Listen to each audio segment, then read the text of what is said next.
мына сумканы өз қолыңызбен тоқығыңыз келеді ме? Тоқығыңыз келсе, осы видеоны соңына дейін қараңыз. Ең алдымен сізге қажетті материалдар ол крючок және жіп. Ең бастапқы бірінші қадамын түсіндіріп өтейін сізге. Жіпті аласыз. Міне, осылай қоясыз крючокқа. Бір жағы қысқа, бір жағы мына кәдімгі ұзын жіп. Кейін қараңыз, міне, былай ұстайсыз 3 саусағыңызбен. Бұл жерде бас бармақ, ортаңғы мына жақ. Міне, 3 саусақпен ұстайсыз да, крючокты былай бұрасыз. Сонда міне мына ұзын жіп бар. Ұзын жіпті осы жерде шығарасыз тесіктен. Тік. Міне, көрдіңіз ба? Кез келген тоқыманың бастамасы осылай басталады. Міне мына бірінші сізде петля, воздушная петля. Бұл қазақша бос ілмек деп аталады. Енді міне мына ұзын жіп бар ғой, мына ұстап тұрасыз. Аласыз да іліп кете бересіз.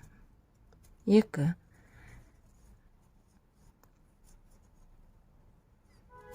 3 4 5 6 7 8 9, осылай 21 ілмек ілесіз.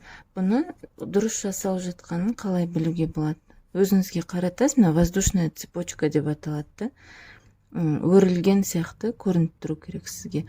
Мына артында былай перемычки деп аталады. Мыналар бірінші қатарын осыларға тоқып шығамыз да. Бұл жерде ең бірінші несі мына қадамды дұрыс жасау керек. Ең бірінші қатарды.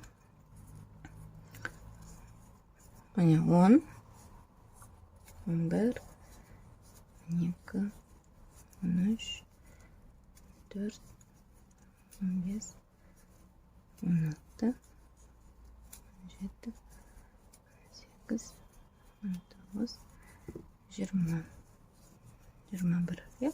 Ең бірінші неміз осы. То есть ең бірінші шаг осы. Сумканы бастаудағы.